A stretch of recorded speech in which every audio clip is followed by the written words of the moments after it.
புரோட்டன்ஸ்கள், தொட்டிக்குள் மீன்கள், வானம் தொலைத்த நகரம். இந்த நகர வாழ்க்கை என்பது எப்படி இருக்கிறது?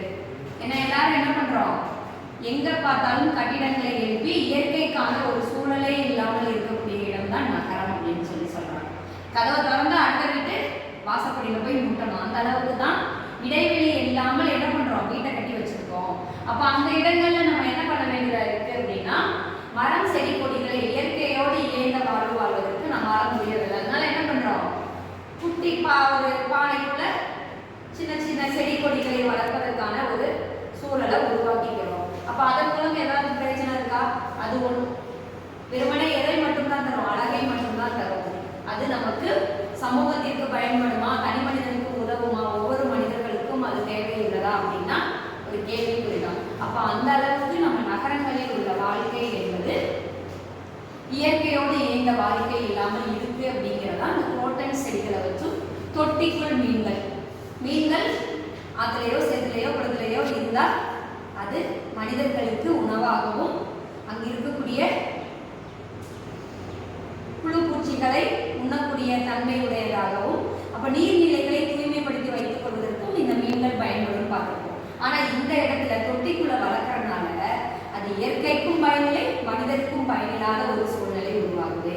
அப்போ இந்த இடத்துல நம்ம என்ன பண்ணணும் அப்படின்னா, இயற்கைக்கு மாறாகவே எல்லாத்தையும் செஞ்சுட்டு இருக்கோம். அப்ப அந்த இயற்கைக்கு மாறாக செய்யாமல் இயற்கையோடு இயந்து வாழ வேண்டும். அதனால சங்க இலக்கியங்களை பார்த்தீங்கன்னா எல்லா பாடல்களுமே இயற்கையோடு இயந்த வாழ்க்கையை எடுத்து காட்டக்கூடியதாக இருக்கிறது.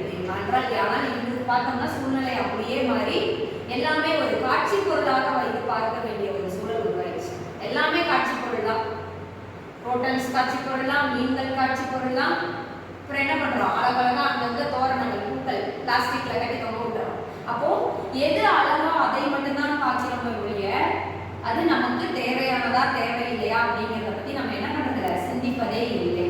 அதனாலதான் இந்த மாதிரி இல்லாமல் இயற்கையை பற்றி சிந்தியுங்கள், மனிதர்கள் வாழ்வதற்கான ஒரு சூழலை உருவாக்கி கொள்ளுங்கள் அப்படிங்கிறத இந்த கவிதை மூலமா நமக்கு சொல்லித்தராங்க. அடுத்த கவிதை பாருங்க. விடுந்து விடு இரவே விழித்திருக்கிறான் கூர்கா. கூர்காவினுடைய எல்லாருக்கும் ஒரு வேலை. இப்ப பாத்தீங்கன்னா ஐடி கம்பெனிக்கு எல்லாரும் போறாங்க, இரவு நேர வேலை, பகல். எல்லாரும் தூங்கும்போது அவங்க நினைச்சிருப்பாங்க, அவங்க தூங்கும்போது எல்லாரும் நினைச்சிருப்பாங்க. இந்த கூர்காவினுடைய நிலையும் அதான். ஏன் இந்த கூர்கா காவல் காக்க வேண்டிய ஒரு சூழல் உருவாகுது? சமூகத்துல என்ன இல்லை, கொலை கொள்ளை திருட்டு இது எல்லாம் இல்லாமல் இருந்தால் இவர்களுக்கு வேலை இல்லை. இதெல்லாம் இருப்பதனாலதான் இவங்க என்ன பண்றாங்க, உழைக்க வேண்டிய ஒரு கட்டாயத்திற்கு ஆட்படுறாங்க. அப்ப எல்லாரும் விழித்திருக்கும் போது இவர்கள் உறங்குவதும், இவர்கள் விழித்திருக்கும் போது எல்லோரும் உறங்குவதும் ஒரு சூழல் ஆயிடுச்சு. அப்போ இந்த இடத்துல என்ன சொல்றாங்கன்னா, சமூக சீர்கேட்டை எடுத்து காமிக்கிறாங்க.